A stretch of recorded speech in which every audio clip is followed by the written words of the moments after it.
Aking minamahal na anak, makinig ng may bukas na puso. Alam kong sinusubukan mong intindihin kung paano lider sa sakit ng pagtanggi, maging ito madamdamin, pamilyar o social, at kung paano maghanap ng mga paraan upang palakasin lumapananampalataya sa espiritual sa harap ng mga pagsubok na ito.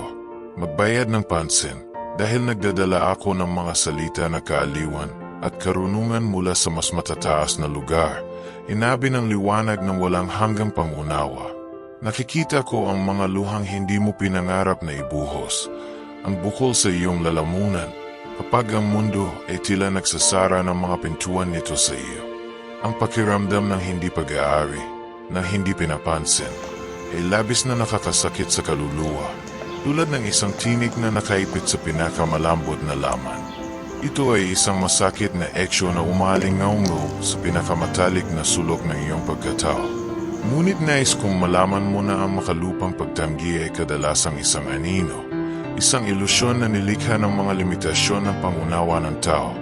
Ang mga tumatanggi sa iyo ay hindi nakikita ang kabuuan ng iyong espiritu. Ang banal na kislap na nananahan sa loob mo, malinis at walang hanggan na mahalaga sa mata ng lumikha. Ang iyong halaga ay hindi na mamalagi sa pagtanggap ng iba, ni ito ay nasusukat sa dami ng palakpakan o sa patuloy na presensya ng iba. Ito ay intrinsic, hindi natitinag, isang katotohanang nakaukit sa iyong kakanyahan mula pa bago ang pundasyon ng panahon. Kilalanin ang bihirang hiyas na ito kung sino ka, kapag ang emosyonal na pagtanggi ay dumalo sa iyo. Dala ang lamig ng kawalan at ang pait ng kawalang interes. Tandaan na ang pinakadakilang pag-ibig ay hinding-hindi ka pababayaan. Siya ang init na nakapaligid sa iyo. Ang patuloy na presensya na pumupuno sa anumang kawalan na naiwan ng kahinaan ng mga bono ng tao. Kung ang iyong pamilya, ang iyong unang pugad, ay nagpapakita sa iyo ng mapait na tasa ng hindi pagkakaunawaan o distansya, huwag hayaan itong tukuyin kung sino ka. Ang dynamics ng pamilya ay komplikado. Kung minsan ay nagpapakita ng sakit ng mga ninuno. Ang iyong paglalakbay ay sa iyo, natatangi at mahalaga. At kung ang lipunan, kasama ang mga pamantayan at paghatol nito, ay sumusubok na bawasan o ibukod ka, itaas ang iyong ulo. Hindi ka nilikha upang magkasya sa makitid na mga hulma, ngunit upang palawakin ang iyong natatanging liwanag, upang kulayan ang mundo ng iyong sariling mga kulay, kahit na hindi naunawaan na ilan. Ang pananampalataya, aking mahal, ang gintong sinulid na humahabi sa iyong katatagan. Ito ay hindi ang kawalan ng sakit, ngunit ang katiyakan ng banal na presensya kahit sa pinakamalalim na kadiliman. Ito ang angkla na nagpapanatili sa iyo na maging matatag kapag ang mga unos sa buhay ay nagbabanta na tanggayin ka. Upang palakasin ang iyong sarili sa espiritual, lumiko sa loob.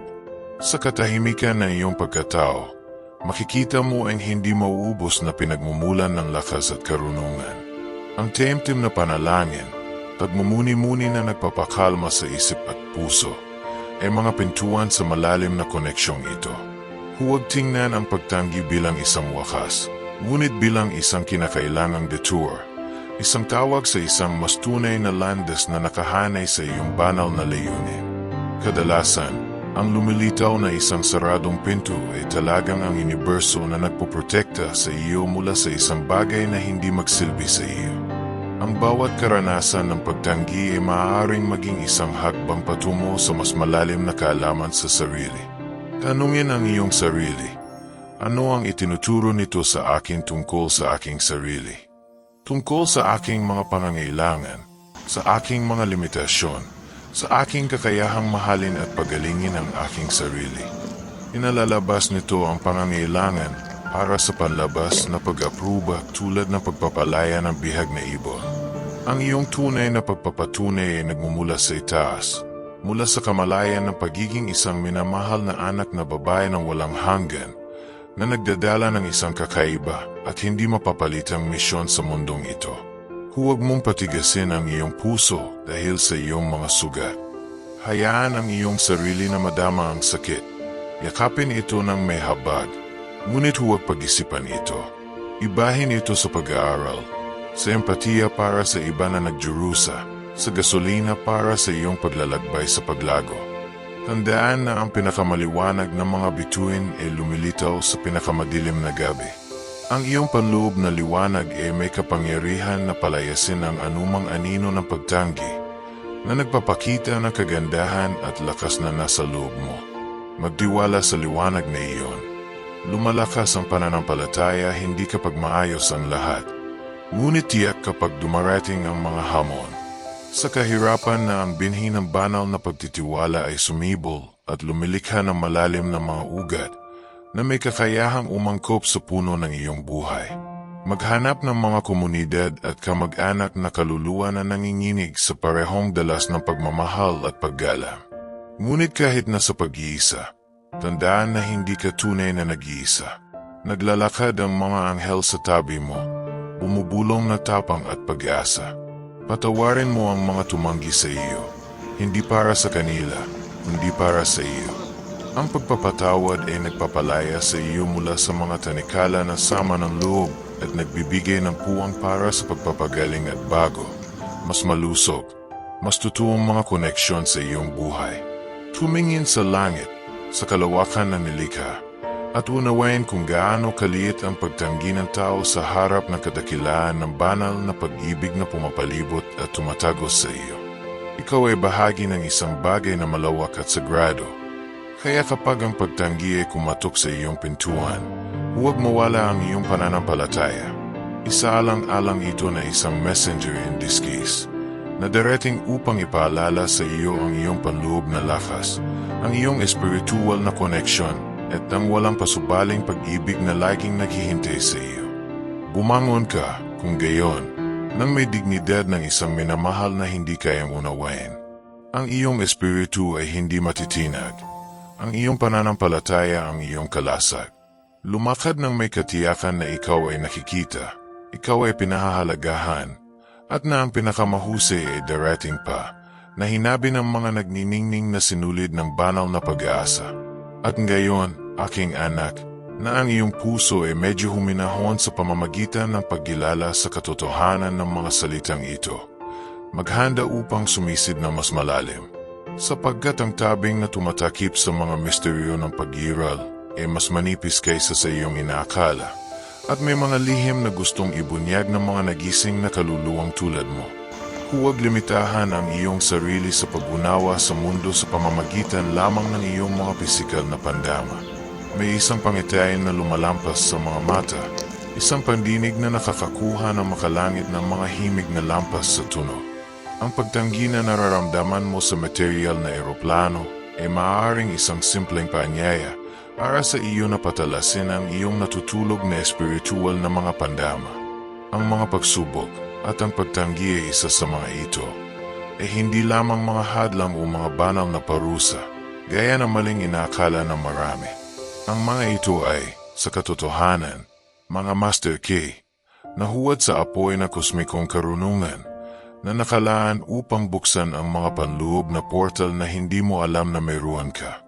Isipin na, bago mo pa man nilikha ang iyong makalupang katawan, ang iyong kaluluwa ay pumili ng ilang mga himig, ang ilan ay matamis, ang iba ay dissonant, upang bumuo ng simponya ng iyong pag-iral. Ang pagtanggi ay maaaring isa sa mga mas mababang nota, mahalaga sa komplikadong kagandahan ng iyong natatanging kanta. Sa loob ng cocoon of rejection, madalas nagtatago ang paru-paro ng isang bagong pangunawa, isang hindi inaasahang regalo, isang lakas na hindi mo kailanman matutuklasan sa iyong sarili kung ang kaginhawaan ng patuloy na pagtanggap ay ang iyong tanging pagpapakain. Hanapin ang nakatagong hiyas sa maliwanag na kadiliman. Isipin mo iyong detour na binanggit ko sa iyo. Paano kung hindi lang para protektahan ka, kundi para ihanay ka sa isang tadhana na grande na halos hindi maisip ng iyong kasalukuyang isip.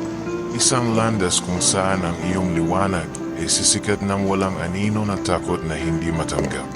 Ang bawat kaluluwa ay nag-vibrate sa isang natatanging frequency. Tulad ng isang bituin ay may sariling spectrum ng liwanag. Ang pagtanggi ng ilang grupo o mga tao ay maaaring ang universo lamang na nagsasabi sa iyo na ang iyong musika ay naghahangad ng isa pang orkestra para sa mga tenga na sumasalamin sa iyong tunay na himig. Kapag ang iyong panloob na liwanag, ang banal na kislap na iyon, ay sinasadya na pinalusog at pinalawak ng pananampalataya at pagmamahal sa sarili, lumilikha ito ng magnetic field. Ang larangang ito ay hindi nagtataboy, ngunit inaayos muli ang mga enerhiya sa paligid mo, na umaakit sa kung ano ang tunay na sa iyo sa pamamagitan ng banal na karapatan. Isaalang-alang na ikaw ay isang mahalagang thread sa isang cosmic tapestry na hindi may lalarawan na kagandahan. Kung ang isang thread ay sumusubok na magkasya kung saan hindi ito nabibilang, ang pagkakaisa na kabuuan ay nabalisa. Ang pagtanggi ay maaaring ang banal na habihan na nagreposisyon sa iyo upang ang panghuling disenyo ay perpekto. Ang pakiramdam ng paghihiwalay, na siyang ugat ng labis na pagdurusa, ay ang pinakadakilang mga ilusyon. Sa katunayan, lahat tayo ay magkakaugnay sa isang hindi nakikitang web ng pag-ibig at liwanag. Ang pagtanggi na nararamdaman mo ay isang paalala na hanapin ang pangunahing koneksyon sa loob ng iyong sarili, kung saan naninirahan ang pagkakaisa. May banal na oras para sa bawat pagpapagaling, para sa bawat pagtatagpo, para sa bawat pagkilala. Kung ang pagtanggap na iyong inaasam ay hindi pa nakikita sa labas, magtiwala na ang makalangit ng mga gear ay kumikilos sa perpektong bilis para sa iyong ganap na pamumulaklak. Alamin na ang iyong pinakamalalim na pagnanasa, ang tahimik na mga panalangin na nagmumula sa iyong kaibuturan sa mga oras ng pag-iisa, ay naririnig. Hindi tulad ng alingaungaw sa kawalan, kundi parang mga binhing itinapon sa matabang lupa, naghihintay ng tamang panahon na sumibol sa ilalim ng araw ng biyaya.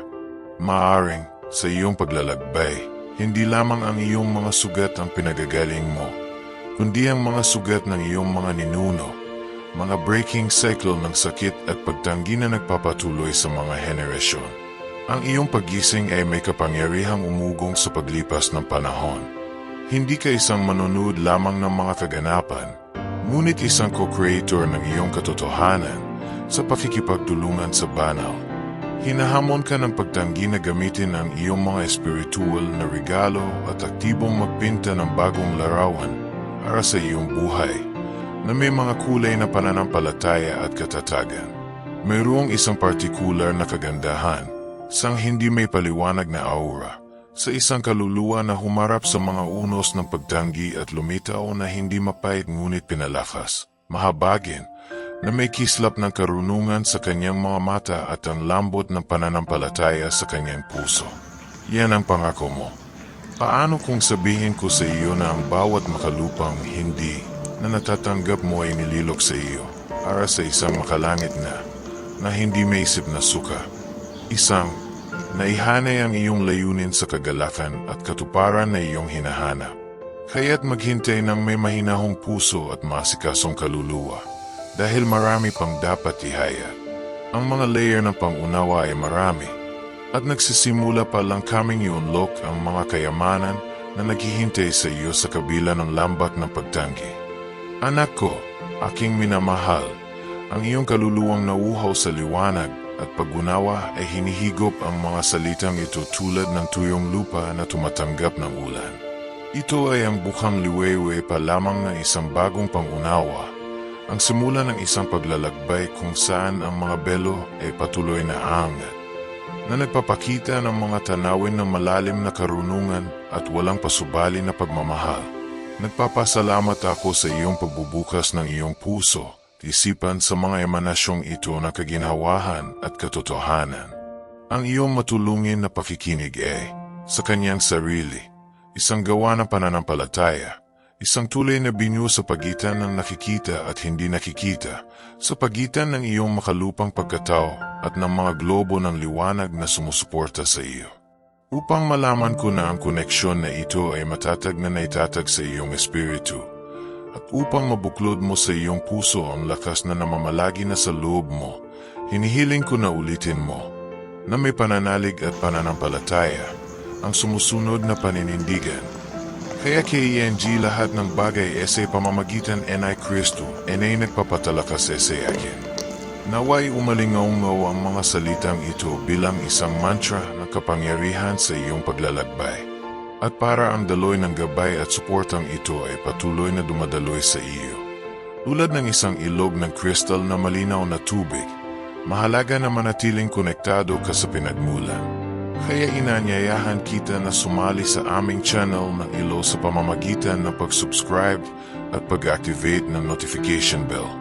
Kaya, ang bawat bagong mensahe, ang bawat kislap ng ibinahaging karunungan, ay makakarating sa iyong puso, tulad ng isang beacon na gumagabay sa iyong mga hakbang sa landas ng espiritual na ebolusyon.